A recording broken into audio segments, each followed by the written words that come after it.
should let me love you forever, forever.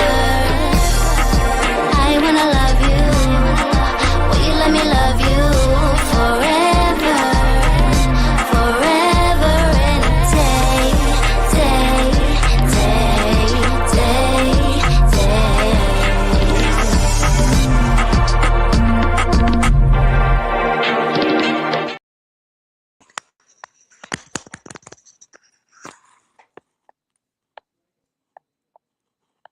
You're on mute. You're on mute.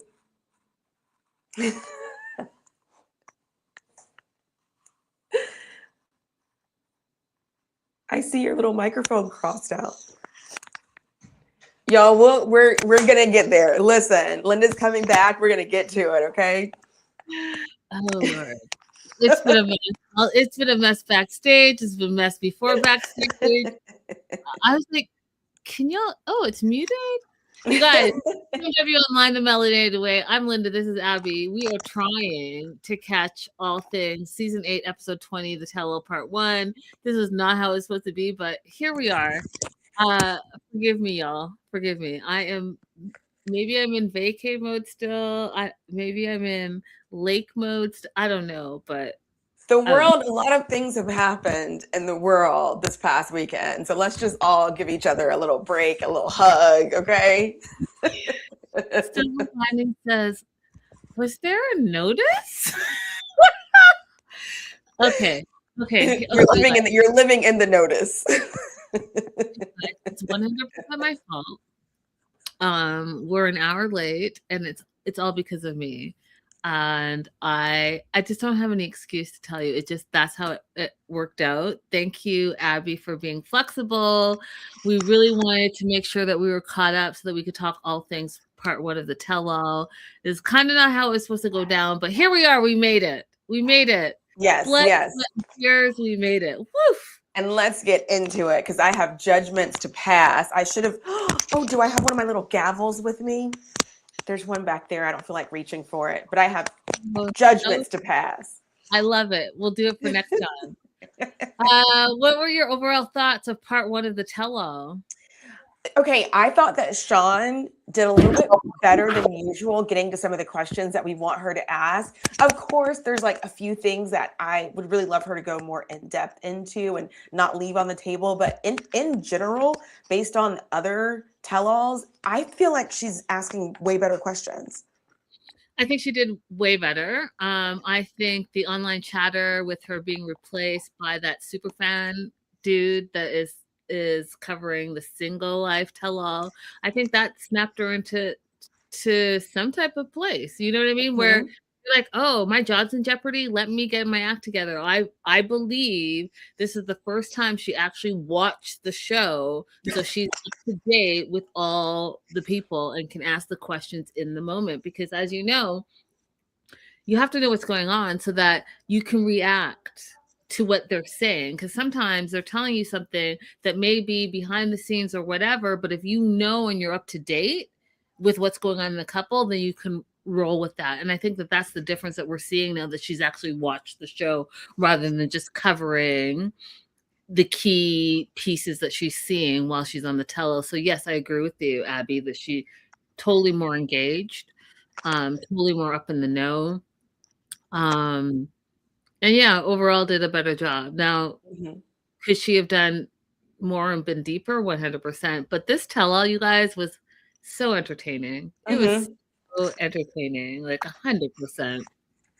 They have a new confessional cam, so the cast can go there and talk crazy anytime they want throughout the tell-all. They do a synopsis. So let's just jump into the synopsis and then we can talk about it. Hey, Silver Linings. Hey, Radella. Thank you, live chat, for being here last minute. And, yes to everything you're thinking about. Yes. Messy. But you know what? It's in line with the messy tell-all. Emma, she's walking down the streets of New York City. She's attracting Moroccan guys. She calls herself cute and insane, and she has been in contact with Ziad. Oh, that is not the one, y'all. It's this one, and looks gorgeous. I actually really like this outfit with the boots and the whole thing. We're hearing that Zia has told her that she looks fat. And, without me going on a TED Talk, you guys, there's nowhere in any shape, way, or form that this girl is fat. Like, period, full stop. There's just not. So, Ziad being a little man, like less than 5'6", and him being little in all aspects, as we find out, maybe he would think she's fat, but he's putting it in relation to him being a little man. And little men have little man syndrome, and so they're going to attack you in the only way they know, and the only way they know is by looking at you and comparing you to what they look like. And if he's a little midget, that makes sense to me. Yeah, he only said that to be hurtful. 100%. Forrest arrives. I laughed. His hair's a little bit longer. I'm not sure what he's doing, but he's doing some type of like something. And he's confused and lost. He's on FaceTime with Sheena, but he's excited to be there. You can tell that, this is a second major trip outside of his little town. Philippines, yes. Now he's in New York City. And he arrives, and the funniest thing to me, and anyone that is been in production and TV. Oh, can you see me? I can't see you. Can you guys see Linda in the chat? I hear you, but I can't see you. Again. Can you see me now? No. Oh, that's Joslo, weird. you there? Can you see Linda? Hey, Joslo. Oh, she can see me. Okay, perfect. Well, let's go on. I can hear you, so it's fine. We see both. Okay, thanks, Joslo. So Forrest, again, like I'm saying, if you guys have ever gone on a production anywhere, craft services is a major situation. So for him to end up at craft services where all the food is was hilarious to me. Like, go ahead and pack you some to-goes, Forrest. We find out that he hasn't seen Sheena in a year, and he's trying to still get Sheena to the US on that K1 visa. A year? So you haven't gone back in a year? Okay. Elise is up next. And I just thought that whole situation for women was cringeworthy. She's pretending to work out. She's sprinkling water on her face and chest. And talking about other women, and mentioned Emma reaching out to her and saying that, at the end of the day, if she had to tell Emma's secret, which she knows, she'll tell it. And I was like, that all of that is not girls' behavior, Abby. Like, between I get the internet, and I get, faking the funk, all of the stuff, but as women, we already have a really, really hard time. And you guys know that I talk about this all the time. Women are women's worst haters. And the simple fact that, first of all, she's beautiful. Don't get me wrong. And I really do enjoy Elise. And I agree with a lot of the stuff that she's saying. But some of the stuff that she does is a little cringe. And this was cringe to me because it just didn't give off girl's girl. What were your thoughts on that part, Abby? Okay, so perhaps because I'm missing some of the context here, I was like, I'm going to let there be some room that there's maybe something I don't understand. But it seemed like to me that Emma was reaching out to be proactive. So unless there's something that you guys can fill me in on, I didn't think she was being very nice. I mean, the fact that you're fake working out really bugs me. It bugs me. It bugs me. And it just bugs me. It does, because young girl. Okay, so I'll give you a little. I told this story earlier today, and I'm going to make it way shorter. But this weekend, I was in Lake Washington, and there was like a little kid's birthday party. And it was this little black girl. She's probably like 8 or 9, and her little brother. And they ran up to me and they said like all this stuff. And oh my God, you're so beautiful. And blah, blah, blah, blah, blah, blah, blah, all this stuff. And for as hard as we are to each other as women, and especially Black women, and the standards of what beauty are and Barbie and all of those things, it's really important for us to love ourselves and represent ourselves the way we can best represent ourselves, and that is loving who you are, because yeah, the younger generation are looking, and that's who they see as the people to look up to, right? And so when you're faking the funk, you're like a size 0 and you're faking the fun about working out and then making jokes that you never work out, but then you have the body of like this Barbie model, and then girls are trying to attain that.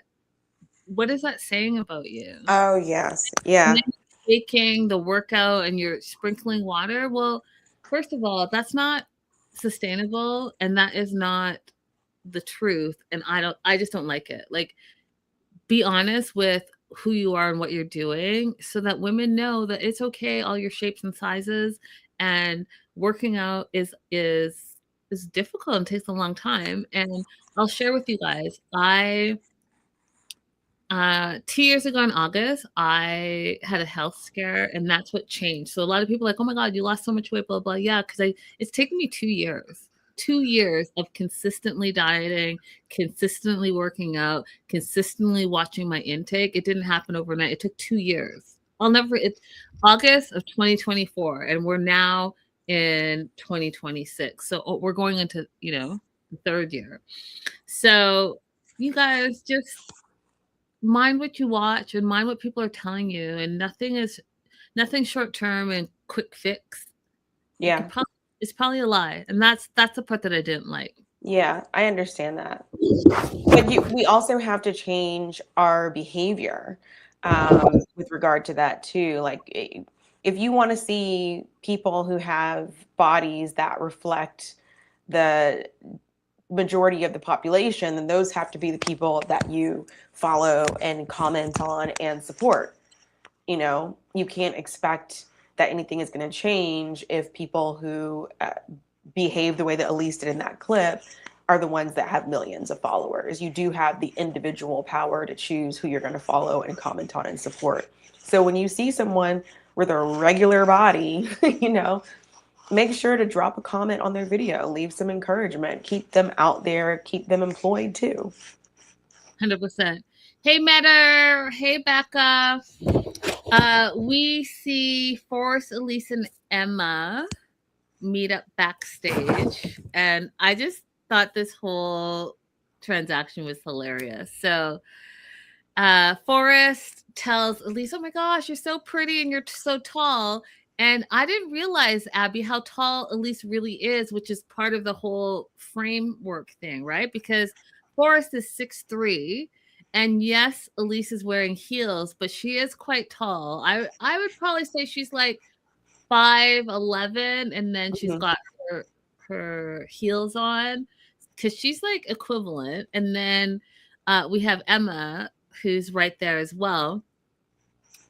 And we find out that Emma has a little bit of hate towards Sheena, and later on in the episode, we find out why. She has a little crush on Forrest, which is so fascinating to me. But she thinks that Forrest deserves better than Sheena. I said, did we watch the same season? We did, but when she said it, I was like, Emma is the kind of person who would readily give up her life, profession, and everything else for the relationship. And so she's not understanding the cultural pull that Sheena has to stay with her family, to give money to her family, her desire to maintain her profession as a veterinarian. Emma wouldn't understand any of that. Yeah. I think that's exactly what is happening in that situation. Agreed. Laura arrives, and the first thing I noticed was that she had a wedding ring on, and we'll talk about it after, but that was the first thing that I noticed, was this thing that was blinging in my face. Even before she said anything, I was like, oh, so the little red string thing got removed. So we'll find out a little bit later how that happened in the tell-all. So Emma, Elise, and Laura are bonding, and they're bonding over their fake tatas. And you guys, I don't know. I know this is not like super, it's not like great. Hey, Tanya. Tanya says, I'm here for the drag. I hope I didn't miss it. Oh, we're just warming up, Tanya. Yes, warming up. So Emma and Elise are bonding over the fake tatas, and then Laura joins them. And Laura's like, mine are real. And they're all like squish. It was like such a girl moment. They're squishing each other's tatas. And Emma's like, well, we paid for ours. And Laura's like, well, mine are real. And I died of laughter. And because that's something that we would do as women. We would just be like, hey, this is what's going on, and be real with it. And my first question to you guys is, would you get like a tata lift or fake tatas if that made you feel better, Abby? It's not for me. I don't have any problem with anybody who wants to do it. After I got done breastfeeding, I thought that I might want to do a lift, but it turns out that just like my mom told me to wear my bra at night, and I would get some automatic lift back, and it actually worked. So at this moment, I'm really comfortable being smaller. I'm on the small side. I can wear most of my tank tops without a bra, and I kind of like that. No, I like it a lot. I'm gonna be honest. I like it a lot. So I'm okay with it. I'm okay with whatever you guys love. If you love it, I love it for you. Whatever makes you feel beautiful, I'm here for. So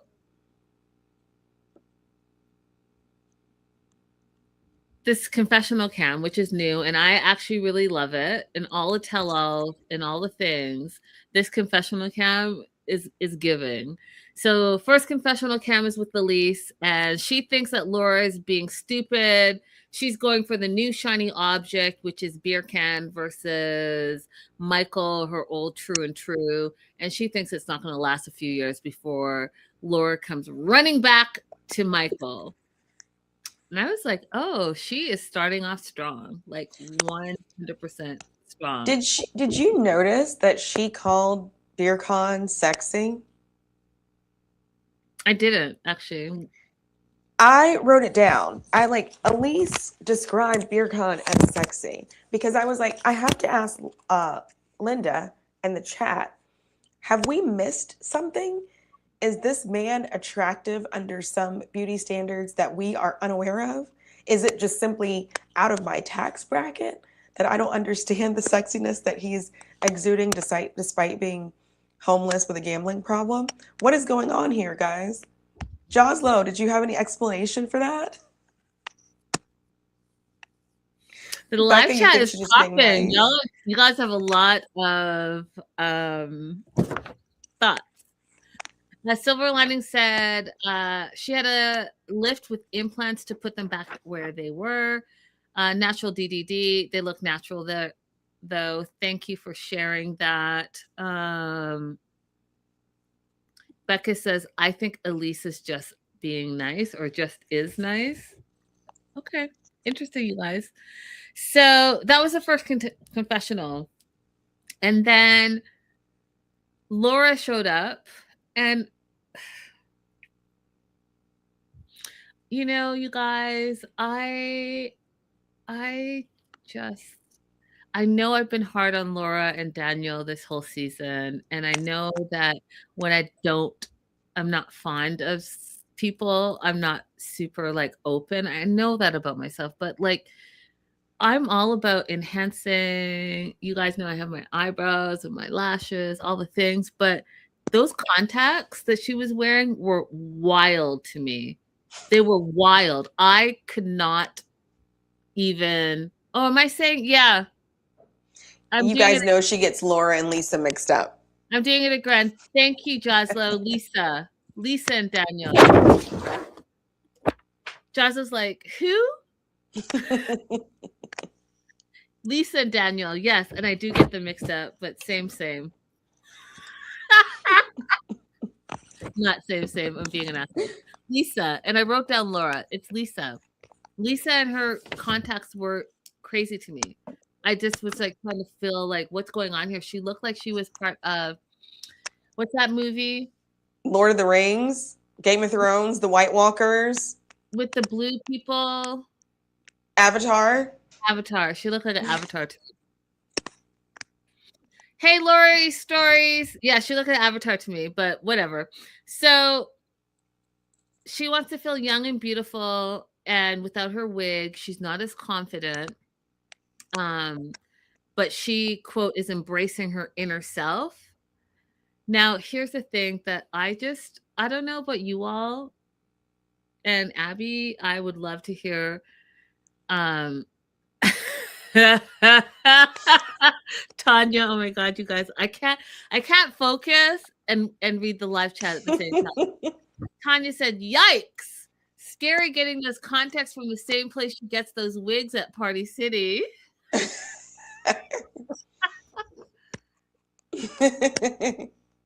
Hey, girl, and cooking up deliciousness. That's so kind. Hi, hit that like button. Love it, you guys. Appreciate you guys.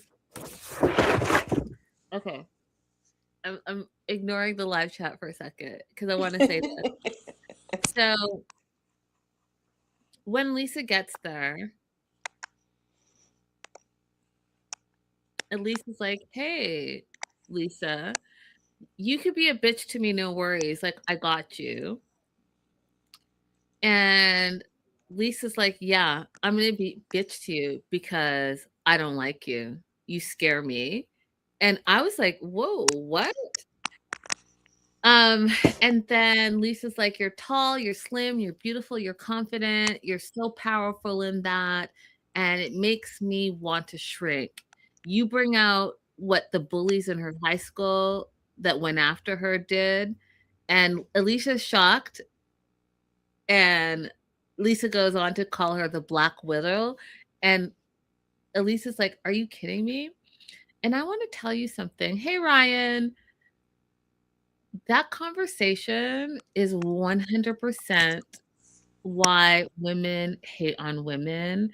And I have had that experience that to this day, I'm not sure where it came from. I was confused by it. So when this came on, it was very relatable. Not triggering because I'm not triggered because I'm still like, what? I had a friend that I had for years. We worked together, we became friends. We were like super besties. We'd do a lot of things together all the time. And one day she called me and basically was like, "Oh, you have too high standards and you expect too much from your friends, and you want to do this and you want to do that, and you dress like this and you say this," all the stuff equivalent to what Lisa was saying to Elise. Like, so you're going to pour out all your hatred and insecurities onto me and get mad at me because of how you're feeling. And in all the years that we've been friends, you've never had a conversation to address any of this. And I want to say that that's on them. So when you're online and you're getting bullied, or people are commenting on Elise's outfits or commenting on what she wears, and it's, and I've said this before and I'll continue to say it again, it's all the beautiful women on 90 Day Fiance, they get the most hate. It's because you're dealing with a woman that has their own insecurities, their own trauma that they're pouring on you. Even if they don't really know you, they don't like you online. And if they know you, that's where that phrase frenemy comes from, because they want to be in your presence, but they're secretly hating on you. And I just think that that's the saddest place to be. Go and live your best life. I only ever want to support and uplift friends. And anyone who knows me knows that I'm the biggest cheerleader. Even if I don't know you and we're online friends, I'm your biggest cheerleader. Anyone who knows me, that, because I think that there should be more room of women supporting women. So this thing that some of y'all do, the hating part, I don't understand it. Abby, do you want to add anything? No, I mean, you got it all. I mean, it's never too late, you guys. Whatever your issues are that you had, it's never too late for you to start dealing with them and not make it somebody else's problem. So whatever it is that you see, as a matter of fact, I will share with you, everyone here, we've already talked about it, or at least people I see like chatting in the live chat. I had major surgery here, and so I have a lot of oh my gosh, now the word's slipping from my head. When your face is not the same on both sides, a lot of asymmetry. I have a lot of asymmetry. And I had to make a conscious decision at some point. Am I going to hide from the world, or am I still going to participate in the world? And so, whatever your issues are, you can make that decision. I still want to be visible. I still want to excel in my field. I still want to do well, in my career. I still want to go out and do things with my kids. Like, you can make that decision and then figure out what steps to get yourself there. So I would never walk up to somebody and say, oh my gosh, you're so symmetrical. I hate that, because it brings out the insecurity in me. How is that their problem? 100%. And like Tanya says, don't trauma dump on me. That part. If you want to talk about your trauma, let's talk about it, but don't blame someone else for the trauma that you are going through. And silver lining, I appreciate you. There for me at my darkest times, and I'm just an onliner. Appreciate you. So, yeah, I really wanted to say that part. And then Rick shows up.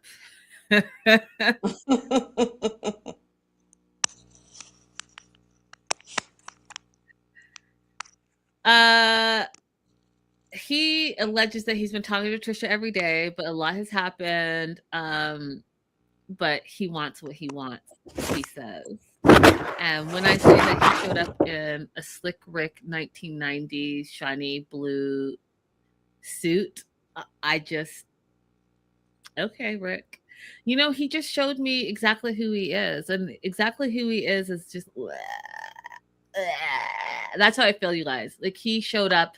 He looked older. He looked more predatory. He looked like all the things that in my mind I've been thinking about him. He showed up in that suit, and it just wrapped it up in a bow. Aviva showed up, and we are being reminded that Stig broke up with her via text. Again, as you guys know, I get stuck on things, so I again said that Rick 1990 sparkle suit is disgusting.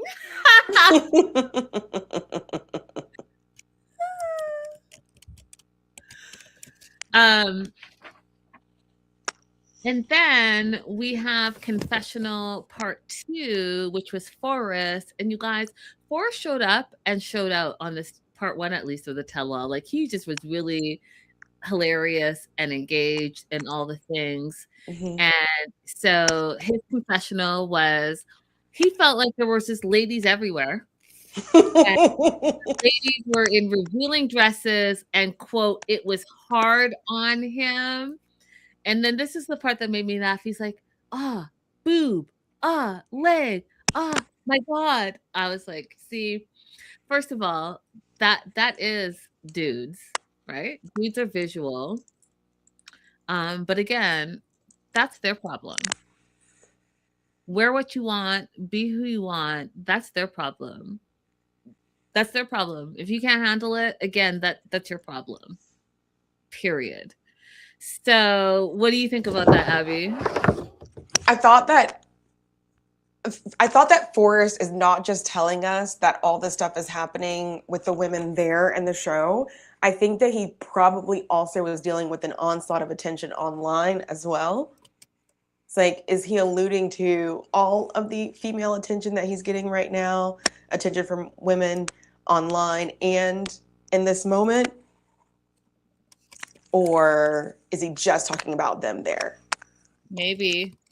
So I'm going to pop out and back in. Forrest apparently has said some incel things online. I believe that. Tell us more. I want to know exactly what he said, because he tried to go in on Javon.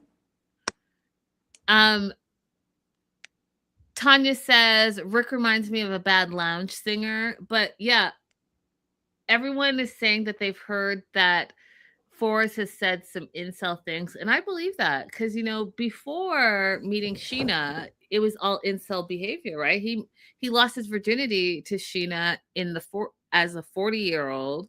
And so I'm not surprised by that at all. So whatever you guys have heard, let us know in the live chat or in the replay, and then we'll talk about it. That being said, Elise confronts Rick, and so does Laura, and they're both like, hey, listen, how you treated Trisha was terrible. The splash pad thing that you brought was disrespectful. Like, basically, you're a terrible individual, which is everything that we've all been saying this whole season. And for the confessional number 3, it was Laura, and she was trying to like Rick, she said. And her hardest, she's like trying to like Rick, but she felt that he came across as a snake, and Trish could do way better. 100%. 100%. 100%. That's exactly. Then we get reintroduced to Emma and Ziad and their rough ending. Yes, they're still broken up. They've been in contact since the breakup a few weeks previously. We find out that she's actively dating. He's, quote, just talking to women, but he still has a lot of hate towards Emma. And I'm not sure where the hate comes from, because he's the one that misrepresented himself. He's the one that said all the things. And what's interesting to me now that I think back on it, he was telling her all about, like, yes, we can be affectionate and we could do this and this and this and this once you get here. And then as soon as she got there, it was a 360, no, no, no. But then we find out that, like, low key, he sleeps around. Mm-hmm. So all he's talking about that he can't do for his religion and his beliefs is what he does behind closed doors. So I saw a woman who made a video about Ziad, and she said that there is a decent sized population of men who specifically go after non-Muslim women and do this kind of thing. And then when they're ready to settle down and get married, then they have a Muslim bride. But they seek out foreign women and lie to them in order to have their jollies. I mean, that's what I've been saying the whole time. I was like, he's never going to marry her. I've said this from day one, that I should have done that video, because I know that for a fact, because I've seen it in real life. You should. You guys tell Linda to be more active on TikTok. Tell her to get those ideas out there. Yeah, I've been on my own little... Yes. But yes, so that's absolutely true. And that's what's happening right here. Mm-hmm. And the reason he's mad at her is that she's calling him out on it, because what we don't see is the flip side, where the foreigner calls out X, Y, and Z, and instead they take it as like a shame thing, and they just like, oh, I want people to know that I slept with that person and it didn't work out, right? Because as women, you know, sometimes we are like that, when, you know, own your sexuality and be who you want to be, because these fools are out here running amok. If Klay Thompson can fumble Meg the Stallion by being a cheater, y'all just go and live your great lives and do whatever you want, because these fools are running amok and crashing out, and have been. And now in this social media world where everything is out there immediately, they're crashing and burning. So please go and live your best life and do whatever you want to do. And don't let man make you feel any type of way, because now that they're being called out on their behavior, they're not as strong as us, and so they're crashing and burning, period. Faizy came in the door with the heat. Zaid is the official tour guide of Morocco.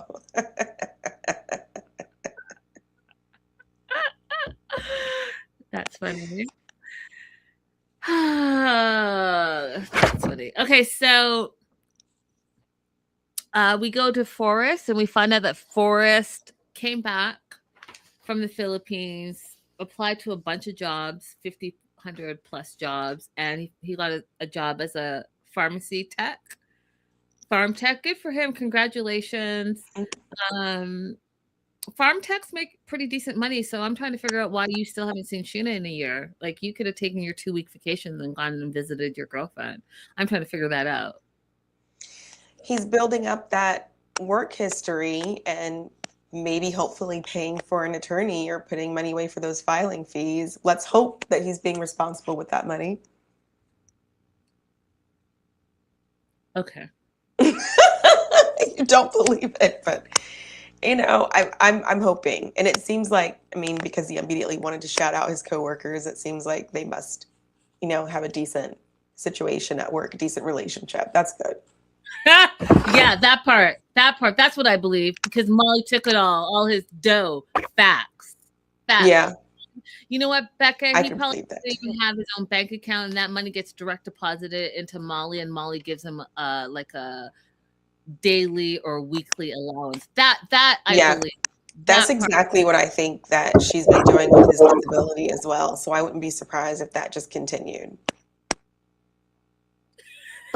Ryan's like, so Forrest could have been making money as a pharmacist for all these years? I'm telling you, there was nothing about him, in my opinion, that gave he was unable to maintain a job. But, you know, we don't have his medical records. We don't know if he's made extreme progress over the years since he was determined to be disabled. So,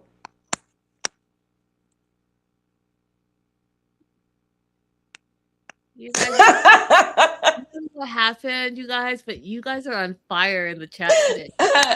Zayn is Daisy having says, his. Zaid is having his Muslim rumspring moment. He's hanging out with the English, going English. Have you heard them say that? It's the funniest thing to me when they're not Mormon. When the Amish come off of their, I don't know, camp, they call us the English.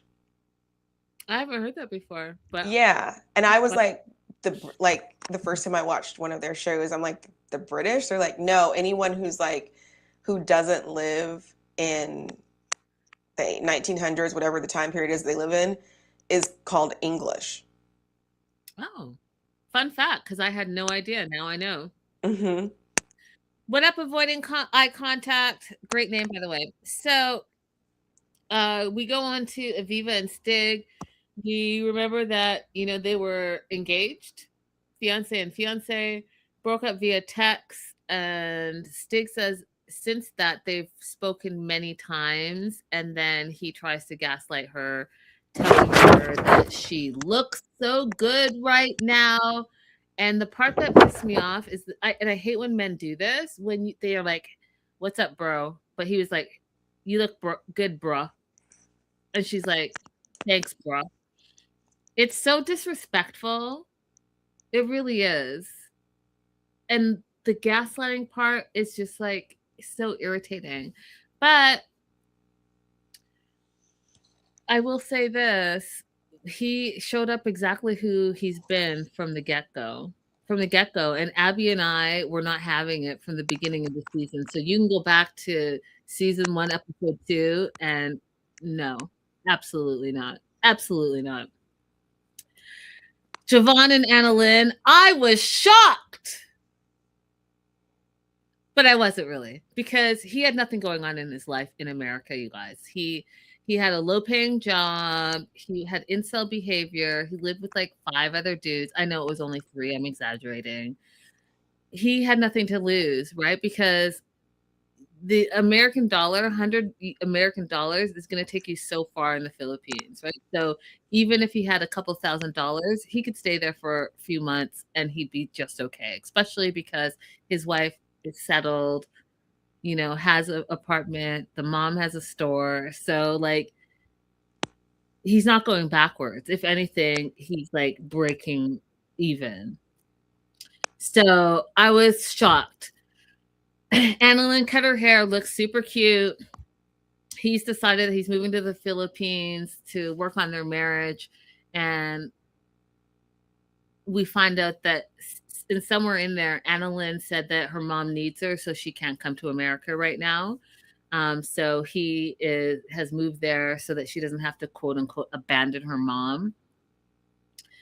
Sean asked about the K3 visa. Abby, do you want to talk a little bit about that? Because I thought it was the O visa. No. So what Sean said was going to be confusing to a lot of people. So let's just go back a little bit and then we'll go forward. So they are already married, okay? So he could do a marriage petition for her, which it sounds like he actually did already submit. And it doesn't expire as long as you stay married. So you can submit it and then use it in 2 years, 4 years, 6 years, as long as you're still married, it's okay, right? But what happens is if you submit that marriage visa and then there's some backlog on it, or you want to try and expedite it, or you haven't used it and now you're ready to use it, you can file what some people refer to as the K3 in order to bring that petition back up to somebody's attention so somebody can start paying attention to it in the consular office.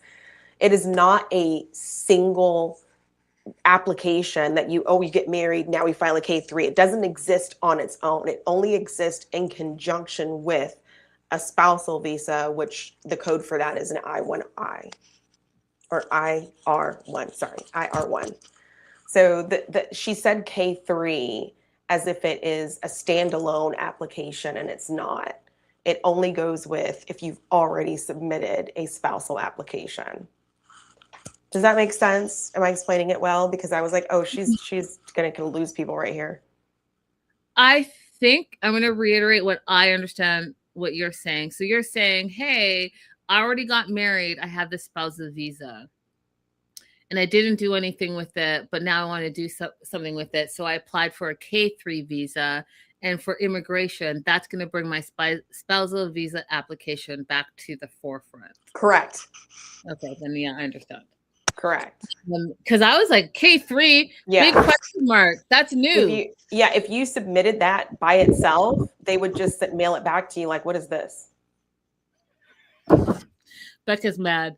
Becca said, so not only does Sean not know about the show, she also doesn't understand the process.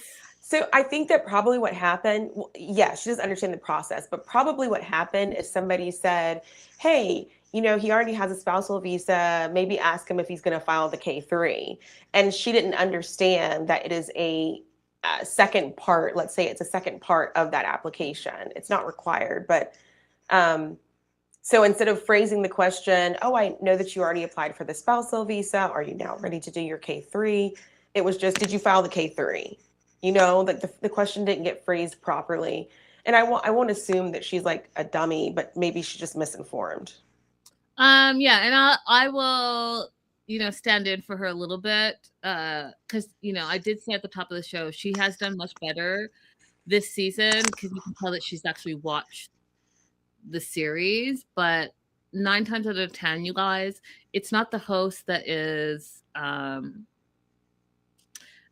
it's not okay. If you're like a okay. If you're like a okay host journalist, okay to like terrible, you're just gonna show up, look good, and the producers and the writers are going to feed you the information. So you're either off a teleprompter or, as you see, you have the cue cards, right? And all you have to do is read the question. You don't have to engage. Now, if you're like a mid host, then maybe you watch the series here and there. You follow it on social media so you can like get by. And if you're a great host, you watch the show, you do your research. And so some producer told Sean about a K3 visa and it's written on her cue card. She didn't take the moment to say, what is a K3? This is the first time I'm hearing about it. She just asked the question. That's more likely what happened, right? What we've seen on her journey as a host for 90 Day Fiance, you could tell that she doesn't watch the show. And she's not engaged until she comes and asks her questions. And that's why everyone is so infuriated. Like, how are you missing all these great opportunities to ask questions after the whole season? And what we're seeing in this tell-all is that you can tell she watched the season. And like I said at the top of our show, she watched the season because her job may be in jeopardy. We have a whole new different host for 90 Day the Single Life, and he's a super fan. When you go to his social media, he's talking all things 90 Day all the time, and you can tell he's invested, and that's what we need. We need one of us who are invested to ask the questions that we want follow-up. We don't want some random basic nonsense because we've already been there, done that. And I think that that's the switch that has happened so far, at least for part one of the tell-all. Right. So yeah, Javon and Annalyn are together in the Philippines, and we find out he's going to be staying there for the foreseeable future. And we also find out really sad news that Annalyn had a miscarriage. And so our condolences are to the both of them. We move on to Joshua and Elise. I was shocked about this one too, because Elise, girl, I like you. I like you. I know you have like mean girl energy, but I also appreciate the fact that you stand up on who you are and you are not ashamed of who you are and you have no regrets. Whether you like her or hate her, she is secure in who she is as a person, and I appreciate that. But you know, her and Joshua broke up as they should. But we hear her say, "Hi, baby." And lo and behold, they are back together. I was like, what? That's a shocker. That was a shocker.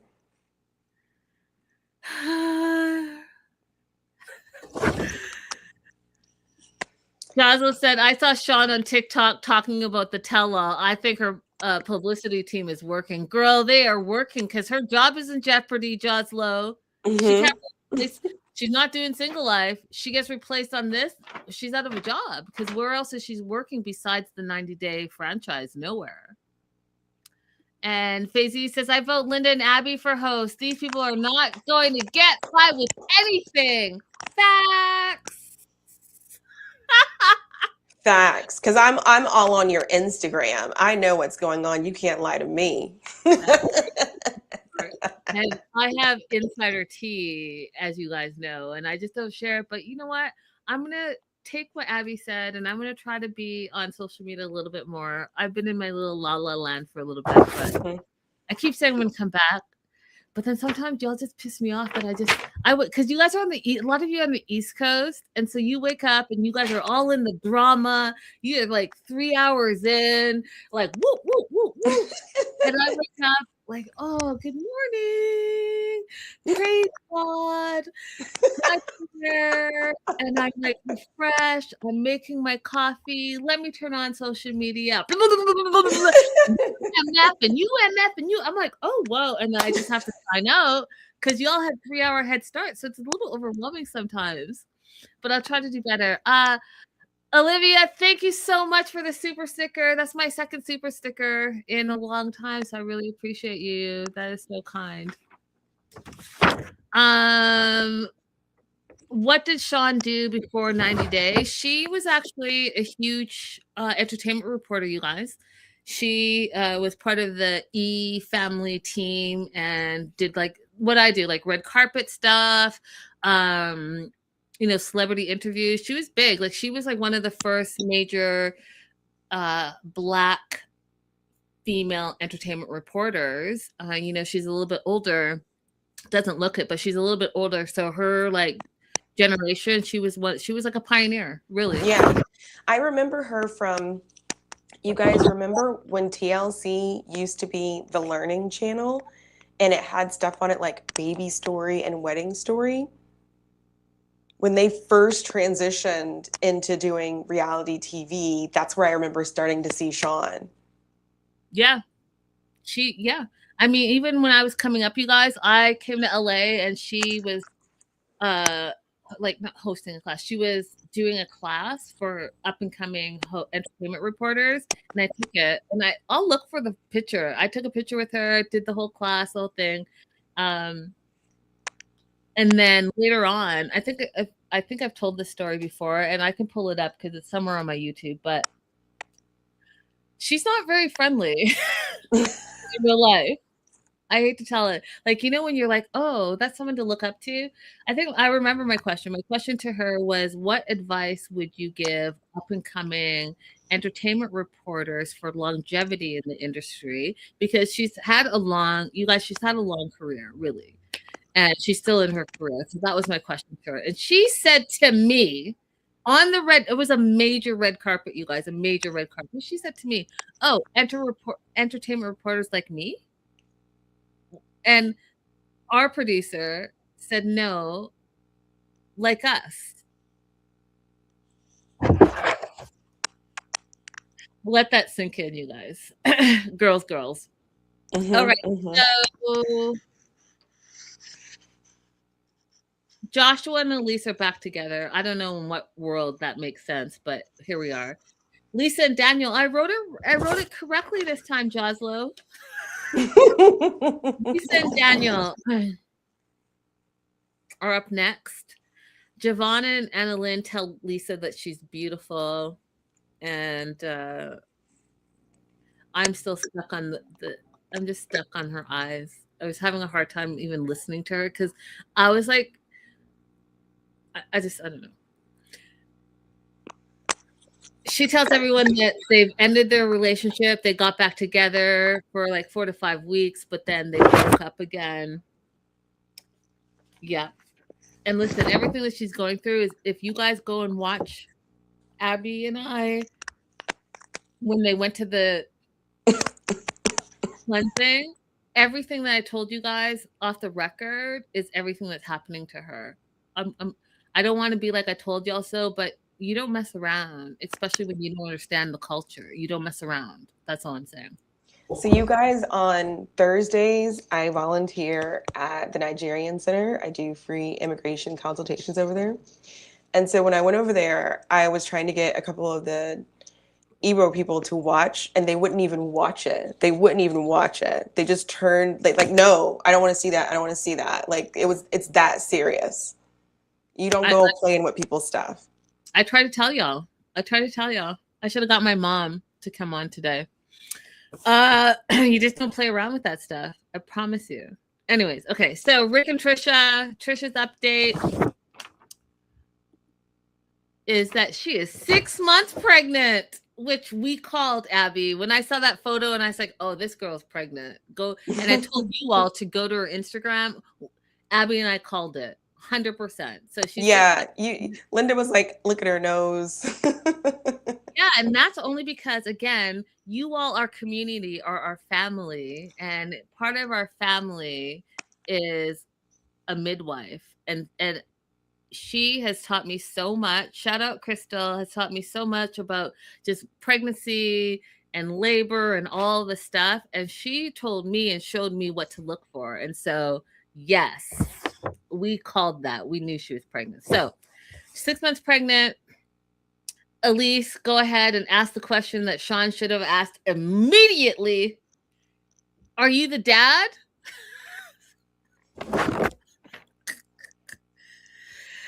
That's why you need a super fan, because those are the questions, right? Obviously, you want to know that. And if that was not top of mind for Sean, then shout out Elise, again, the reason why I like her, to ask the question. And he's not the dad. And then you hear Trisha's like, you okay, Rick? And I was like, that's right, Trisha. Just go ahead and pour that salt in that wound and rub it in. Rub it in good. Rub it in and make a paste with it and then throw it back at him. And then someone, I didn't catch who it was because I was laughing. So I was doing this, and then someone said it could have been yours. And I just was like, I fell out. I love the petty on 100. I'm here for it.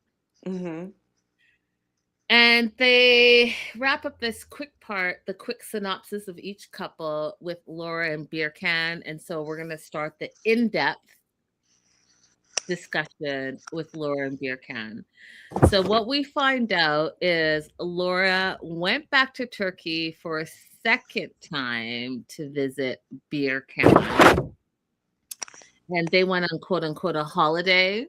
And I mean, I guess I believe it, you guys, because he said it, and I have no reason to doubt him. But also, you guys, he's a terrible individual in real life, and we're gonna talk about that as soon as the tell-all's over. But I'll say alleged because we're on YouTube, but he's a super racist and he's a super narcissist and terrible individual. So I'm having a hard time knowing what I know, believing all the things that he's saying right now. But yes, thank you, Olivia. Not Laura smoking hookah and defending a racist. That part. So like you guys, and it's really really bad. He's really terrible. But allegedly, let's not jump ahead. Allegedly, she went back to Turkey, upgraded her string ring for this beautiful diamond ring that he surprised her with, allegedly. So, they're still engaged, and now she has a ring on it. And Sean asked if their schmex is still vanilla and spice. And yes, indeed, it's still the case. But allegedly, it's gotten better. And she is still on track to bring BeerCon to the United States. And Abby, do you want to speak on that a little bit? Yeah, so let's go through the letter that she brought because I zoomed in on it. Oh, can we wait till we get to that letter part and just talk about what that process is for an American bringing over a non-American? Because we're going to get to that part and then we can go into it. Okay. So just before I do that, you guys, I just want to say something because they showed the picture of her doing hookah, which they call shisha. Okay. It's very, very, it is not what you have in your flower wall restaurant here in the United States. Okay. That is something serious. That is, you take 2 drags, and I was like, oh my goodness, did I just do that, white girl, without knowing it? That's how strong that stuff was over there. Okay. Don't go playing around with that. Okay. So the process is, if you're applying for a fiance visa, is that you have to meet in person at least one time, unless you have one of the acceptable excuses or exemptions for not meeting in person. One of the exemptions is a religious exemption, for example. And after you've met in person at least one time. Question, teacher. They're calling it K1 visa. So is that yes? Thank the you. Fiance visa is called the K1 visa. The actual form that you fill out is the I-129. That is the K1/fiance visa. Once you apply for it, you should expect that you're going to wait to get a receipt maybe 4 to 6 weeks. And then after that, you're going to get an approval or a denial, let's say within a year. Okay, that's only the first part of that process. After you get that approval, then they're going to go into queue in a waiting line to have an interview at the U.S. consulate in their home country. After they go to that interview, assuming everything goes well, they receive a stamp in their passport where they can enter the United States on that fiance visa. So that's the simplified process. Within that process, there could be a request that you give additional evidence. There could be a request for an additional interview, but that's the basic process. And yes, exactly. Like Olivia said, it makes your head spin. Their shisha over there makes your head spin. I literally was having difficulty lifting my head up, and the guy kept telling me, you got to smoke faster. It's burning. You got to go faster. And I was like, oh no, I'm out. I'm done. I can't do this. And is it a flavored tobacco? Jazzo's asking. That is my understanding. That's what I've always thought that it was, but I did not feel the same having it in Istanbul as I felt anytime that I've been somewhere in the United States and had it. It did not feel the same. Okay. And if any of you guys have more information, definitely keep that live chat popping. If you're watching the replay, let us know. So the K1 visa process, she's still planning to bring beer can over, in my personal opinion, that was his game plan from the beginning. As you guys know, he was like, whatever, by any means necessary, I want a new life in America. And he's long-terming it just like Michael long-termed it, in my personal opinion. That being said, Laura lets us all know that just before she got to the tell-all, that she filled out the K1 visa, and it was been a waiting game for her. And yet she got an envelope from immigration. She hasn't opened it, and she waited for the tell-all to see Beer Can so that they can open it together. She's like, do you want, she did like a whole, it was like a game show. Should I open it, you guys? Should I open it? Beer Can, should I open it? Should I open it? And that's what she did. She opened it. And she said that there was no immigration status or benefit. That's the line that she read of the letter, that her O2 status is continuing, and we'll let Abby, the immigration attorney, take it from there. So what it sounds like to me is that they're requesting additional documents. So she submitted it a while ago, so she should already have her receipt. That wouldn't be her receipt. So she said, oh, we're continuing to process it, is what she read. Sometimes they'll send what's called a request for evidence. We refer to that as an RFE, request for evidence. And sometimes it's just because you forgot something in your initial submission, like, oh, you forgot to include the 2 photos that you need. Oh, you forgot to include the correct filing fee. And sometimes it's because something that was included was not legible. Oh, the passport copy that you provided, you know, there's one letter on there that we couldn't read. We need you to send us another one.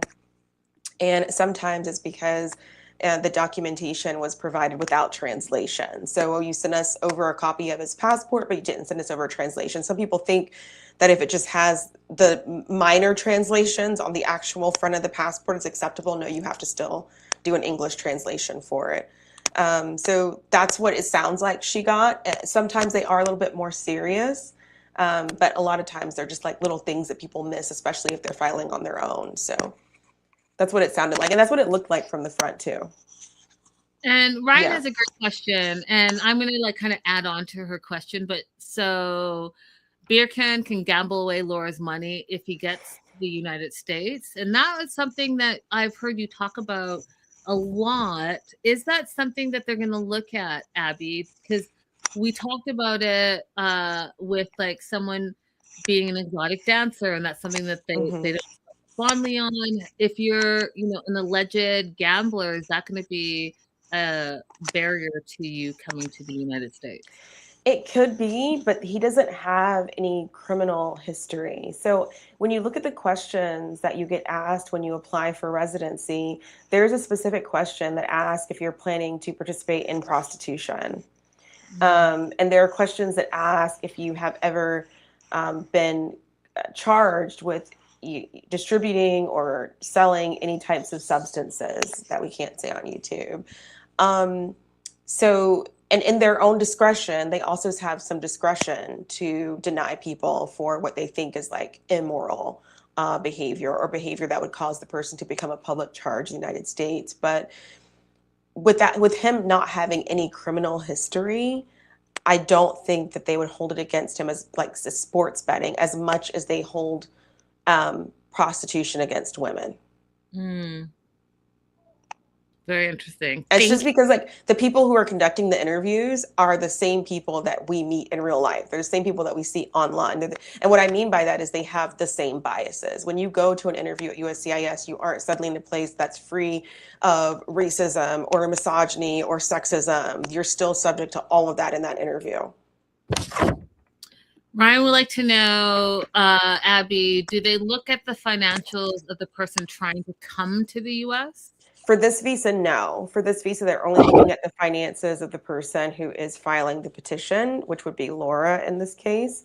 However, if you're applying for a visitor's visa or a student visa, that is when they would look at the immigrant's finances. Does the immigrant actually have enough money to cover their school education? And do they have guarantees from family members or friends that are going to be providing their their daily living needs?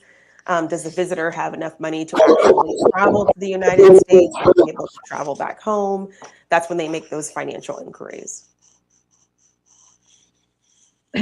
Thank you. So that being said, Laura talks about her time leaving Turkey the first time. So when she left Turkey, she left on not speaking terms with Michael, and they haven't seen each other since. And when asked if, since this process is not complete for the K1 visa, what's next for her, and she's planning to take another trip to Turkey. And this also answers the question that Abby had, like, hey, you brought us all the way to Turkey, you showed us that you went to this plastic surgery place, and then we just didn't hear anything. It was like a waste of a day and waste of time for us, right? Because these episodes are not short. That's at least 2 hours of your day. Mm-hmm.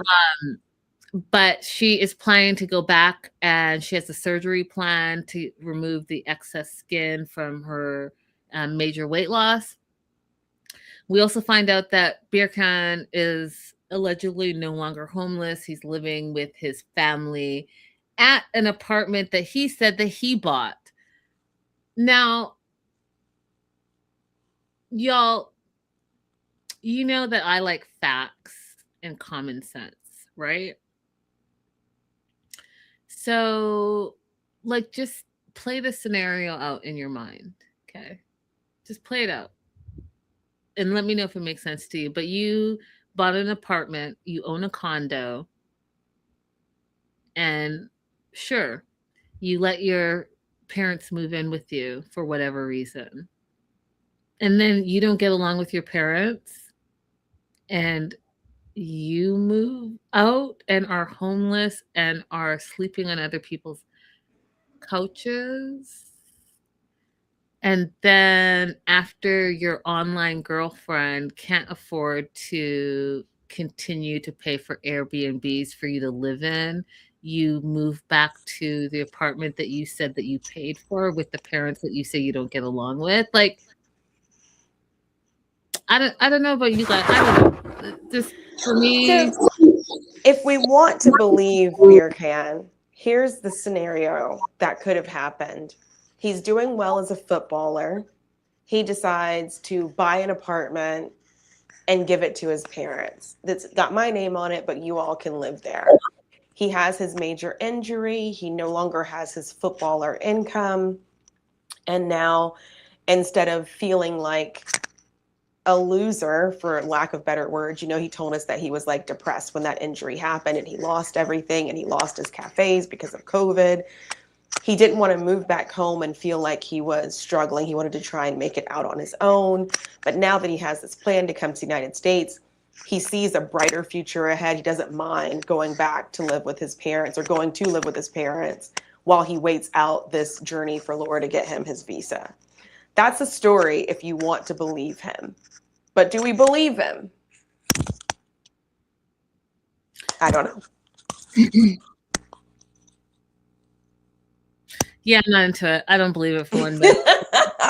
At what level was he playing football? Because he wasn't pro. He wasn't going to be in the World Cup. Like, he wasn't at that level. So, like, I mean, I don't know. I just don't believe it. But again, you guys, I don't believe it because I also know he's a terrible individual. And so if you're terrible, I'm going to have a hard time believing you anyways. So maybe it's true. Maybe what Abby's saying is true. He bought it a long time ago when he was at the peak of his career, and yet he still needs to be homeless because of his ego. Either way, it's trash. And the fact that he felt like he had to throw that in at the tell-all just tells me everything I need to know about him. So that being he does said, have a Wikipedia page. So I don't know enough about football to know what their income is, but his Wikipedia page has nothing to do with 90 Day Fiance. I am a footballer fan, so I'll go in Black Stars all day, by the way, and we've made it. Let's win our little group F. Anyways, okay. Sidetrack. She's gonna go back. She's gonna get surgery, remove the extra skin, And yet, when she goes back, even the third time or however many times she's been there, she hasn't met his family yet, hasn't met his father. And Birkin has a whole excuse that he doesn't get along with his father. They fight every day. And so he's basically shielding her from that toxic energy. And I have to say that there has to be more to that story, because even if you don't get along, right? People will be on their best behavior when you bring a third party into it. They really tend to be that way. So why else do you not want Laura? Excuse me. Yeah, Laura, got it right. Why else do you not want her to meet your family? And then he's like, "Oh, well, my friends are my family," which is absolutely true. Your friends are the family that you choose, but there's something more that he's hiding, because he's been hiding this whole season, right? That being said, the other thing he tells everyone is that he has paid his $50,000 in debt in full, all of it, because he went to Cyprus and he hit the grand jackpot. And guess what, Abby? The grand jackpot just happened to be exactly $50,000. Just like an 80s sitcom. Guys, we need $25,000 in order to save our house. Oh my God, there's a talent show and the grand prize is $25,000. In 1 week, we're going to learn a Michael Jackson routine and perform it and win the talent show. Now we can save the house. Believe what you want to believe, you guys. That's outrageous. That's all I know. Okay? His debt has accumulated, some interest on it, day to day. Like I just okay, friend. You're the 50,000 that you said you won. I'm sure that Cyprus has some type of tax that you have to pay before you just walk away. Like, just stop playing with me. Just stop it. Speaking of Michael Jackson, his movie is out. You guys absolutely go see it. I've only heard great, amazing things about it. It's the #1 movie in the world right now. So if you watch it, let me know. I'm excited. I want to dress up and do all the things. So, yeah, no debt apparently. On his way to America soon, allegedly, because his K1 visa process is moving forward. So he's really living his best life. Bought a ring with what money?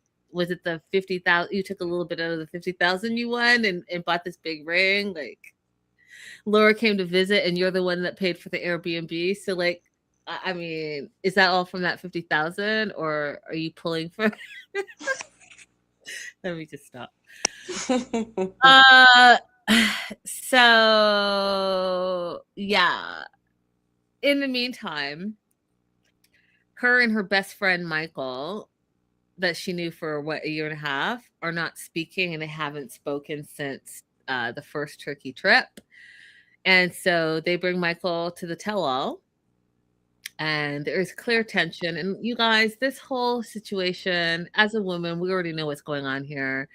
Silver Lining brought it up a few episodes ago, but the fact that Laura is loving that there are two men vying for attention, exactly like the dark romances that she reads all the time with a young foreigner and like an old incel, it just tells you everything you need to know. And then she's making herself the star of the show, and at least to her, she's the star of this little mini series. So he shows up, and apparently they had a fight because she upgraded her flight and she didn't tell him how to upgrade his flight, and said, quote, "You're on your own, MF." Now, my first question is, if that's your best friend, why would you not want them to upgrade and sit with you on the long trip home, considering he came there for you, allegedly for your best interest? Like, what type of cockamamie friendship do you all have? Unless it's not a true friendship, which, again, I think that's where we are. You guys were only friends for a year and a half, but you were besties, with both of you having specific intentions of what you're getting out of the relationship. The whole cast think that Michael is jealous of BeerCon and Laura's relationship. I 100% agree. He met this girl with all his insecurities and all the things that spent time with him, that put him on a pedestal, and men with their little fragile egos, because he hasn't had anything like that in a real romantic relationship. He was getting everything he needed from a romantic relationship in this friendship without having to put himself out there so that his little feelings wouldn't get hurt, right? So he was all protected. And then when his best friend made a move on him, he didn't want to jeopardize the friendship, and he also didn't, because he didn't want to lose the adoration that he was getting, right? And then now he can also put on top of, well, I never wanted to be with you. I just want to be friends with you. I never wanted to be with you. You're the one that came after me. You like me. Fragile little ego, right? So there's that. So now that's going to be missing, because insert BeerCon, and now Laura's attention is directed to her younger wiles. And so now he's jealous of that. He's not necessarily jealous like, oh, I want to be with you. He's jealous of the attention that is misdirected and not in his direction. Right. So Forrest, again, shining on the tell-all, says, you've been like the third wheel this whole time and you're getting less attention. And I said, Forrest with the wisdom. And then he turns to Laura, Forrest turns to Laura and said, you shouldn't have let it get to this. And again, agreed. Because just like Silver Lining has told us, you're doing this because you're reading these books and you want to be the heroine of these dark romances, and that's why you put yourself in this situation. And you really don't want to not be friends with Michael because you still like the attention that it brings you. Abby? Yeah, I agree. I think that she's missing. Well, first of all, let's talk about the elephant in the room. She's obviously put on a lot of that weight back on. And I think that what they're both missing is the fact that they used to do so many activities together and they used to meal prep together.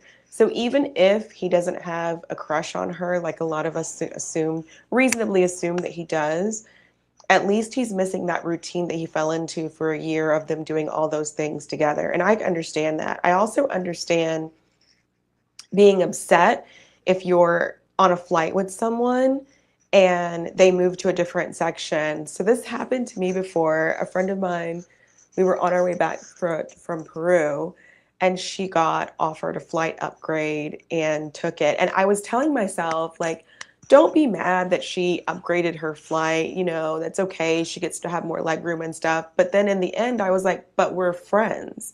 If we're friends, why wouldn't we do this long flight together where we can talk to each other and hang out, So I could understand being upset by that. Mm-hmm. Ryan says, Laura no longer is a accountability buddy, and it shows. That's basically what I was saying. And maybe I was also thinking, maybe it's the camera angles that they're giving us, the tell-all, versus seeing her, when she was filming in Turkey. But some of the camera angles where she is sitting down are extremely unflattering and look significantly larger than where she was before, which is fine. She can have whatever kind of body that she wants, but it just seems as though they're both kind of missing the activities that they used to do together. So yeah. I wouldn't how would you feel if you're about to board a flight with someone? Forget the fact that he flew out there to be with her and help her. How would you feel if this person you're flying with got an upgrade and accepted it, or looked for an upgrade and got it, and then was like nanny boo boo when you asked how they got the flight upgrade? Agreed. Olivia says, Michael said they would get up at 4 a.m. to work out together. So without him coming around, she stopped going. and goes on to say that beer can encourages bad habits for Laura, but she doesn't seem to care. Yeah. Shrug. And they're both being incredibly juvenile about it. Like the things that they're saying to each other are not very mature. Like, oh, I'm glad she's with Beer Khan. That gets her out of my life. And the shots that she, like, they're both being very juvenile. Like, if you're ending a friendship with someone and the season for that friendship is just over, then that's okay. Like, friend, our time has come to a close. Maybe I'll see you in the next season. You don't have to take shots and be mean to each other, especially you both know each other's major insecurities at this point. Like, don't be pulling those out on each other. That's not right. I just think it's this. It's all, yeah. It's juvenile. It's juvenile behavior. It's insecurities. I think that Michael is no better than Laura, and I can't stand the fact that he continues to say how you're the one that wanted me. I didn't want to be with you, and blah blah. But like, no one cares about that. If your friendship is over, just say that and keep it pushing. You guys are both Hmm. grown adults. No one is keeping you guys together. But the fact that you have to continue to tell the whole world that she's the one that wanted you because that one time she made a move on you, you need to just let go of that. And has there not been anyone else that has tried to make a move on you? Because let's talk about that. And then for the fact that he said that he needs to, quote, stay away so that Beer Can doesn't have anything to worry about, I just was like, all of this is about your little tiny fragile ego, and go ahead and stay away. How about don't even come on the tell-all if you're only bringing the fact that you turned her away? No one cares about that. That was not the storyline. But the fact that you have to continue to tell people is it's tacky, and it just shows your insecurities. And go work on yourself. Go to therapy. Hmm. Emma and Ziad, Let's just jump straight to Izzy.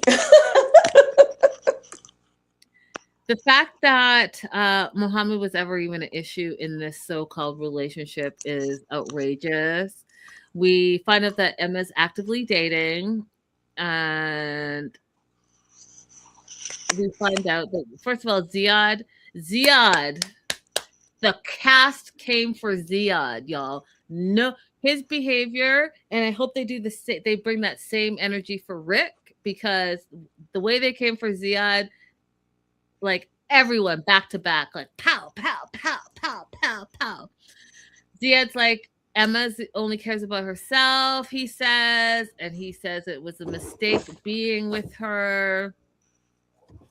He realized that the second she got there, he didn't like her. Well, why did you say that? Why didn't you say that from the beginning? Why did you just fight with her? Why did you sleep with her? Why did you take her to all these places? Why did you call her your future wife? Why did you introduce her to your friends? Why did you do all of that just to slam her down? Oh, because you wanted to use her for sex? Hmm. Gotcha. Exactly. We find out that this whole charade that he is putting on, allegedly, he had been sleeping with another girl from England before Emma got to Morocco. And so and the cast slams him about this no sex pre-wedding because of religion is trash.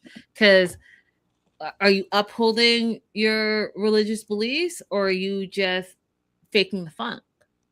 Because we know that you slept with Emma, and now we're finding out that you were sleeping with other people, allegedly. And yet here you are condemning her, talking crazy to her, telling her that she's fake. I mean, I know the saying is like don't call the kettle. Well, actually, I don't. Okay, whatever. Please. Calling the Please kettle say it. That's calling the kettle black. That's all I Yeah, got. pot calling the kettle black. You were so close. That part. But hello, you talking about fake? You're faking the funk too. Hmm. I guess you're calling it out because you recognize it. So Sean says, "Is that true?" Joshua was hilarious because this is what happens. Okay, Screen Ziad. Screen Sean. Screen Emma. Ziad. Is that true? You've been sleeping around. Screen Emma with the like tell him face. And then you have Joshua with his bag of chips. I was like, see, the producers are on fire. That was so funny to me. He's like there for the tea. So the producer comes out with Emma's phone. She starts reading the receipts, and Laura asks him directly, "Did you F someone?" And he deflects the question and says, your name is Emma Angel, but you're not Angel, you're Demon Emma. And that's where her twin sister Izzy jumps in and is shocked by the way this fool is talking to her twin sister. So she comes out with the rest of the cast standing up for Emma. And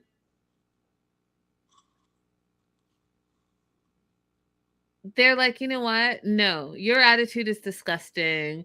Your feelings for my sister were untrue. And by the way, she didn't even really love you. And when her sister said everything that Abby's been saying this whole season, I was like, you guys, just watch our show because we are always right. Either I'm right or Abby's right. But between the two of us, we are absolutely always right. And you know what, you guys? Sometimes you don't want to hear what, especially I have to say, but we end up being right. Because guess what? Her twin sister said Emma is in love with being engaged and having a wedding. She was never in love with the Ziad. Hello. This is where I put the split screen on where you see Abby saying, Emma just wants to be engaged. Insert any Moroccan. Engage. Okay. Point made. Point taken. And oh, by the way, not only did she not really love you, Zia, she was hooking up with other people the whole way to her eventual trip to see you. So as she was talking to you, because online relationships are not real relationships, as we say, she's still out there actively dating. And then when she's like, hey, I got to go to Morocco, let me focus my attention on this Moroccan fool that I also met online. That's what she did. But that didn't stop her from all the dates that she was going on, as it shouldn't, because that's what dating is. Mm-hmm. Your little online relationship, I don't know if you're on friggin', I don't know, Tinder or friggin' Facebook or whatever, wherever you're dating, if you've not met that person in real life, that you're not in a relationship with them, and B, it's dating, right? Because you still have to meet them in real life. And meeting someone for the first time does not mean that that's your relationship. That's a date. And you're allowed to go on other dates with other people. So let's just be clear on that, okay? It's okay, guys. You can date someone overseas and just tell them, I love talking to you. I love video chatting with you. But until we see each other in person, we are not going to talk about being exclusive. And why would you even want to be exclusive? To what? What do you be? You never met that person. Where do they live? Oh, you don't know? What color are their bed sheets? Oh, you don't know because you never met them, but you're being exclusive with them? Stop it. We're having a hot girl summer, and we're not being stupid girls this summer. So we're cutting all the BS as of today. Okay? Mm-hmm. So we also find out that Emma, listen, Ziad got it from all angles. So the cast crushing him, Emma on fire crushing him, said Ziad is teeny weeny, and not only teeny weeny, he didn't even last long. And when she threw out 10 seconds, I just, you guys, it took me a minute to recover from that because that was hilarious, but also really believable. It took Old, me back to who was the young lady that we did the exclusive interview with? Memphis.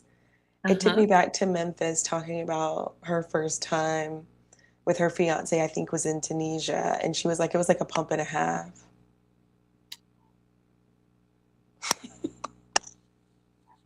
The stuff that we put up with as women for these little fragile ego men who have their own issues is wild to me. Like wild. It's wild. And you know what? He didn't really buck up because you know what? What could he say? He's like, oh, you could call me teeny weeny. Because you know it's true. Like if this was like an alternate universe where you could just do whatever, I would say, okay, prove it. Prove it. If she's lying, go ahead and prove it to us right now. Mm-hmm.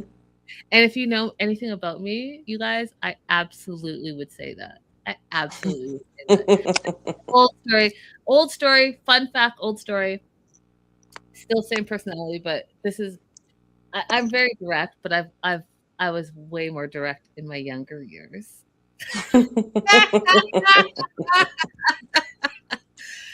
Long story short, this person was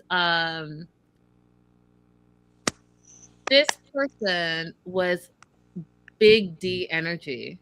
And I had heard that and I'd seen it from the behavior. And if any of you women know what I'm talking about, you know what I'm talking about. And he took me out to eat one day, and just that whole energy was like permeating throughout the evening. And you know, I like facts. So as he's walking me to my car, and his like, oh, you know, all that, I said, okay, I'm tired of this. Show me.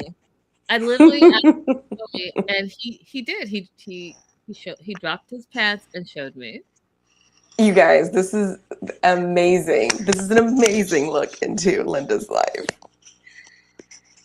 He showed me, and you know what? He was not lying. I'll say that he was not lying. So go ahead and continue on with that energy.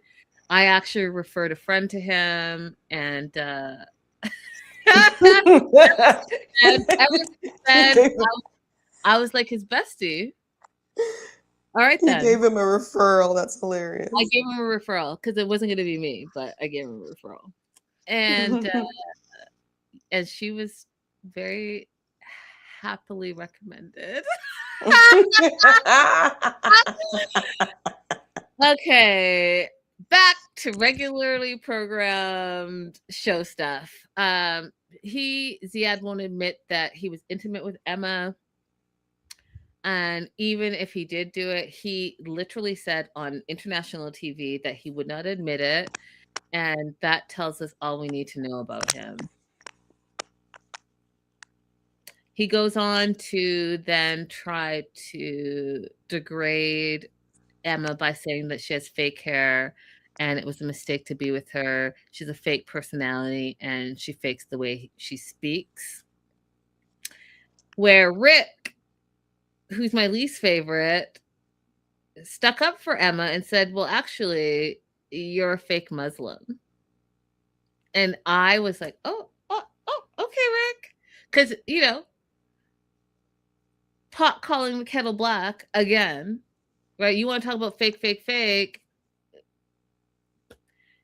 To that, Ziad said, but you're a fake father. Ah! You guys, ah! You want to know why I was screaming? Because Rick got so mad, like it touched a nerve. It touched a nerve. Touched a nerve. It did. No, it literally touched a nerve. I think probably they're going to finally tell us about the child who passed away. Yeah. Because it's not been addressed in the show. It's only been addressed online. And I felt like, oh, that's the nerve that he touched, whether he intended to or not. Yep. So Rick freaks out. He says, I'm more father you'll ever be in your entire life. So hopefully we get to hear more about that on the tell-all, because there is a huge backstory to that whole thing. It's over between them. They're never going to talk again. Emma says bye, beach B to him, and then says, go F yourself. Laura chimes in, says the same thing. It was messy, you guys. It was very messy, but all the entertainment that we needed. Yes, Abby. So Ziad is telling us that because of his religion and culture, he is going to be a modest person who keeps his sexual history to himself, but then he goes out purposefully with daggers to attack Emma and other cast members. And I think that's really shameful. He should be ashamed of himself for that behavior. If your intent is to present a good representation for your culture and religion, then you should have apologized to Emma for misleading her on what would happen once she arrived there and said, I made a mistake. I shouldn't have done that. And I'm very sorry for the experience that you had while you were here. And I just really don't want to say anything more about it.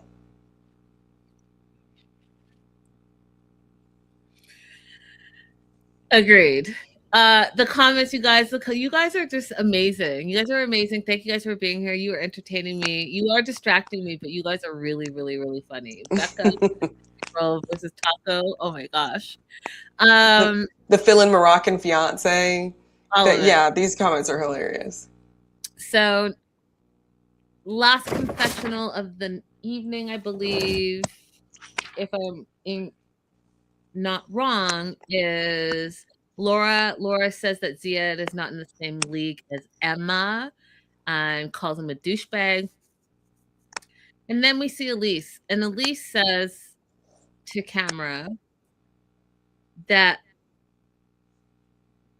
Rob and Emma have been hooking up. And then because I don't think I watched the Hunt for Love season, I didn't realize that Elise is from Hunt for Love. Did you know that? Yes. Okay, I didn't realize that. I didn't watch it, but I knew that, yeah. So they show the clip of her and Rob. So Elise and Rob making out. That's the clip they showed. And then we find out through Elise that Emma and Rob gets around, y'all. That Emma and Rob have been hooking up for a year. Put me in a room with Emma and Rob. Excuse me. And Pedro and Sophie, and I will give you guys the best show that you've seen. I will give you guys the best TV that you've ever seen. Trust and believe. And we move on to Jovan and Anna. I thought he had been there way longer, but they made it seem like he packed his life, got settled. He's been there for 4 days, y'all. He could easily turn around and go home. This is nothing. He's going to run out of his $1,000 and be like, peace out, I'm out. He's been there for 4 days, but he's staying in the Philippines, and Anna, he says, is, quote, his home. I hate that. I hate when men are like, oh, I've never met anyone like you. You are my peace. All of those things are red flags, you guys. Okay? You are my peace is because guess what? He's at a war with himself, and he's gonna erupt on you. You are my home. It's because this fool is homeless. He was living with 3 people, had no job, no future prospects. And now that he came and visited Anna, who has a stable home, big home, pets, mom that loves her, a full-on kitchen and bedroom and plumbing and all the things, and living by herself, guess what? Now, yeah, that's your home too, because you feel like the little $600 that you sent her, you own that place. So don't get it twisted. Him saying that Anna is his home is his incel talk. I can incel and I can interpret for you guys, and that is exactly what I'm doing for you. Yeah. So this is where Sean missed a question that I think should be a number one question when you're moving to another country. What are you doing for money? Yeah, because he quit his job and said that this is a permanent move. explain to us the process that you went through in order to get there. What Mm-hmm. did, besides quitting your job and telling your roommates, hey, here's my 30 days notice, what else did you do to set yourself and your wife up for success so that now Exactly. she's not the one that's going to have to support you in the home that she created and had before you? Right. Did you arrive with your work permit? Did you already get all of that taken care of before you left? Are you still going through an immigration process over there? Because like any opportunity that we have to educate Americans on immigration processes is really good because most of us, we don't touch it. We're not familiar with it. Even those of us who travel, because most of the countries we go to are visa free or visa on demand, we don't have that experience of what it's like to go to another country. So it would be good to talk about that, like because they were already married, because they've already met each other in person. Was he able to get his work permit already before he went out there, or does he have to get one now? Just like give us those details, Sean. That part. Becca says, and why are none of the seniors from the home on the tell-all? Yes, that would have been an extra little sprinkle on top. That would have been perfect. So one of the concerns that Annalyn has had was the Alpha Bro podcast that, incel, red pill, power, responsibility with no authority, yada, yada, yada, all that stuff. And the fact that Jovan literally said parts of Asia, women are supposed to be less modern and more traditional, aka submissive, aka don't have a thought or brain for themselves, aka don't stand up to the misogynistic, disgusting behavior of their testosterone filled incel behavior, can't get a woman elsewhere men. That's why those men fly to other parts of the world, specifically Asia, specifically the Philippines, because women are supposed to be more submissive. And he thought that that's who he was marrying. Literally, From the horse's mouth. footage that was not seen before. I added a few things, but that was the basic concept of what this man was saying. And literally then said verbatim that he married Annalyn and now he's stuck with her, as if he was looking at a litter of puppies and felt like he picked the wrong puppy. He thought the puppy that he picked was not going to piss and poop in the apartment, and that he thought that if he kicked the puppy wouldn't whimper and make a sound. And instead, that puppy is doing all those things. So now he picked the wrong puppy. So now he's Mm-hmm. stuck with this puppy. You're stuck with her. Listen, you guys, the way I would have cussed this fool out is beyond me. And notice they played that clip and he didn't say, I don't feel like that anymore. I've grown a lot from that. No, he was just like, And then to top it all off, you guys, he said, and I quote, had Anna demonstrated those behaviors earlier, they probably would not have gotten married. I'm sorry. Demonstrated that she's a strong, independent, smart, educated, can stand on her own 2 feet type of woman. Had she displayed those things, you wouldn't have married her. You need to just get out of here. Just get out of here. That's it. Get out of here. Get out of here with your loser self. Get out of here with your incel behavior. Get out of here with your low ego, non-contributing, no job, no education, bad behavior, low intelligence self. Just go elsewhere with it. Because what we're not about to do is put down this woman because she actually has a voice. That's what we're not about to do. this was And the second time that I thought Sean missed a good opportunity to ask a question because when he said, as an example of her not being feminine, he said, when I ask you to do something, you should just listen. The follow-up question I would have asked is, give me an example of something that you want to be able to say that Anna cannot respond to. She just has to listen and do. Give me an example of that. Yeah. Javon goes on to say that all those things that he just said, he doesn't mean them. He says those things in frustration. Now, if that is not another red flag, I don't know what else is. That is just like a DV abuser smacking you in the face and saying sorry, he didn't mean it. He was just frustrated. Like, Right.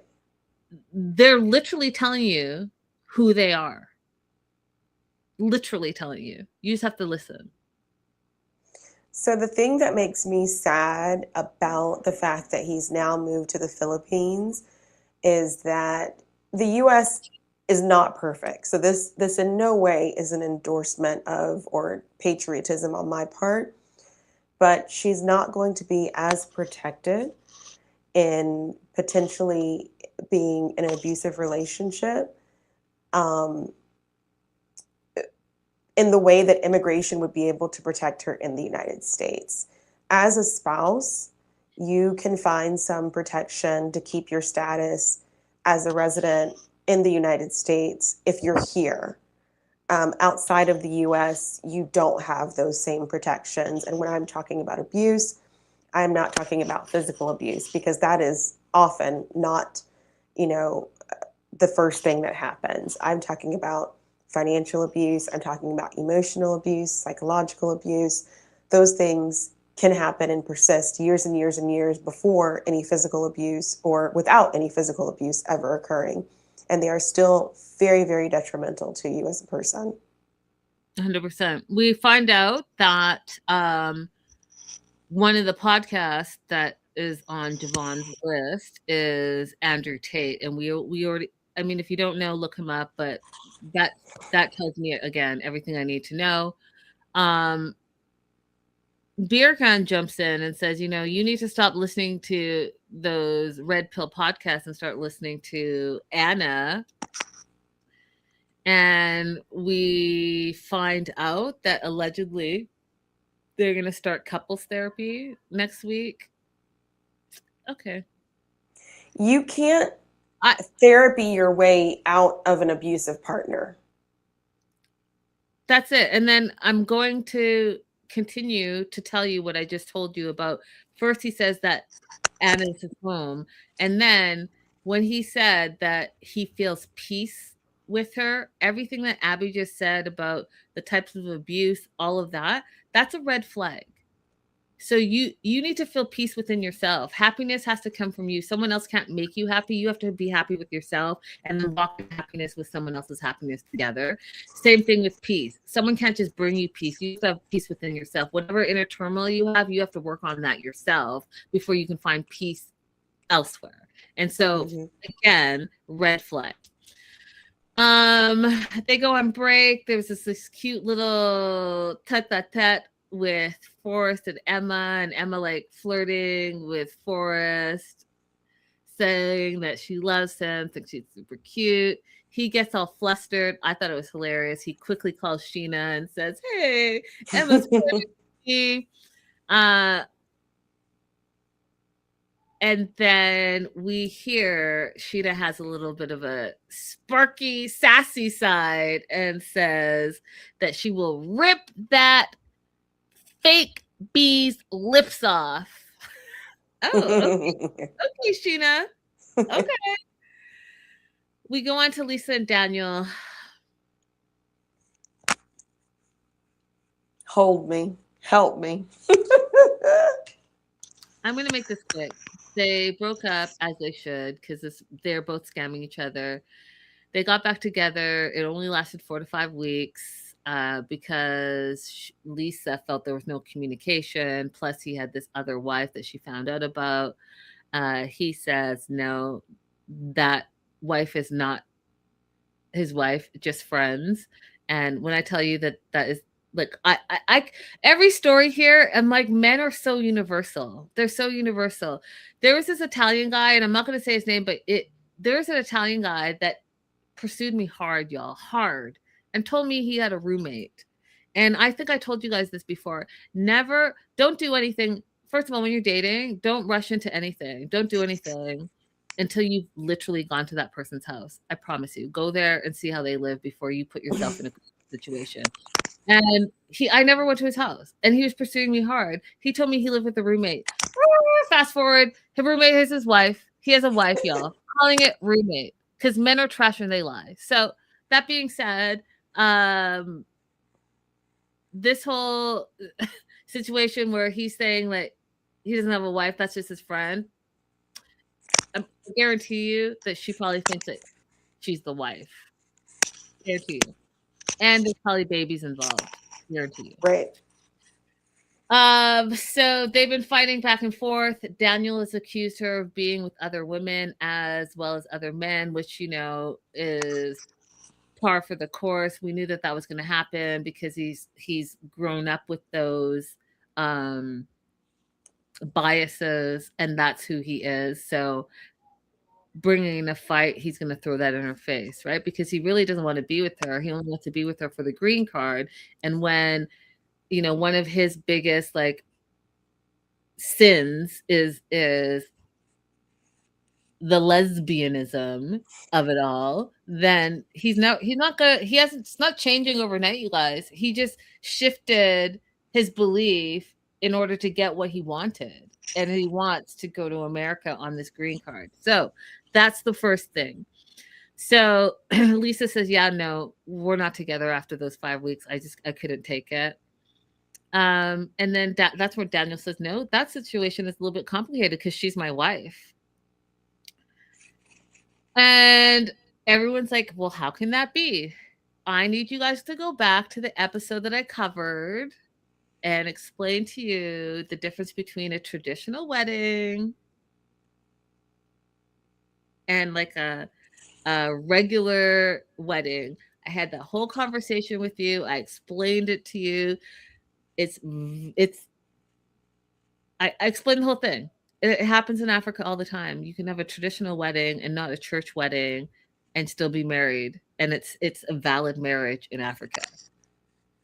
And then I explained to you, if you go abroad, anywhere abroad, you can bring your spouse to the country on that traditional wedding, but then you need to then go through the entire process of becoming like church legal wedding for wherever you're living. Okay.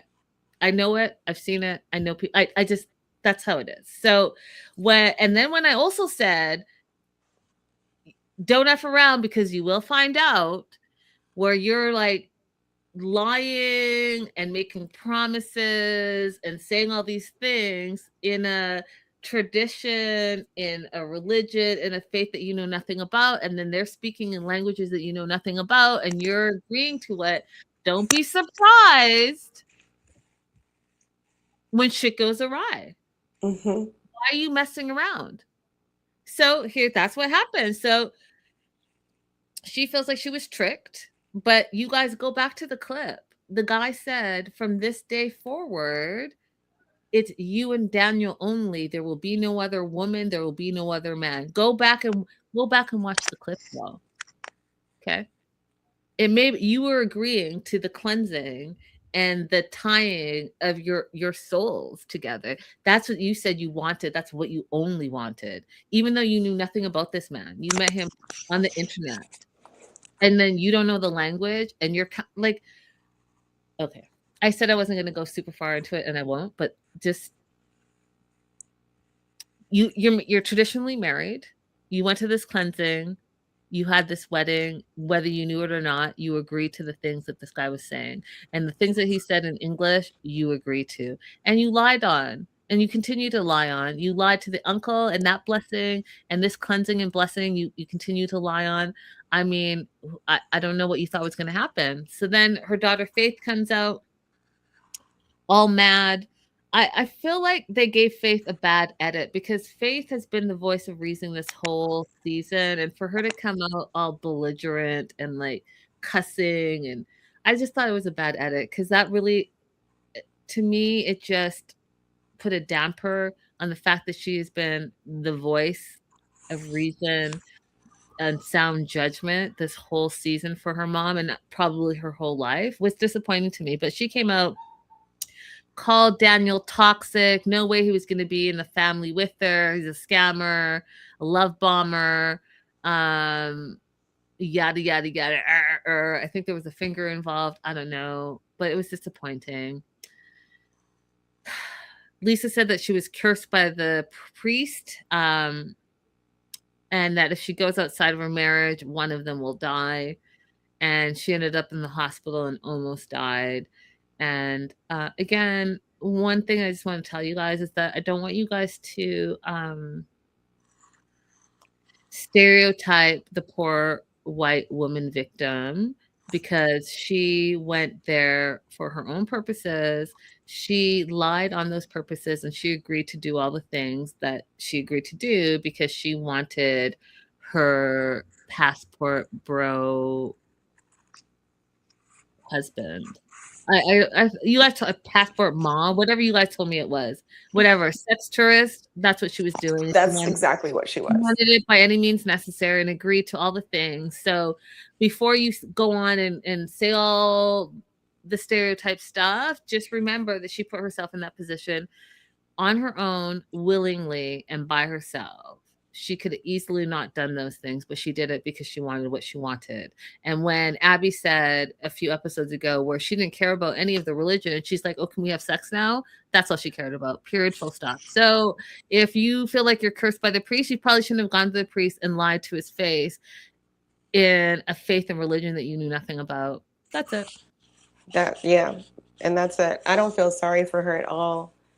I don't feel sorry for anything that happens to her. I don't even know if what's happening to her is related at all, but I don't care. I don't care. Like, let everyone who tries to go do sex tourism meet the same or worse fate. That's it. That's all I got. You guys, it's been so good. The tell-all was very juicy. I can't wait for part 2. You guys don't forget to like and subscribe. We see. We love you guys, and we will see you again this week. Toodle! Toodaloo. Bye-bye.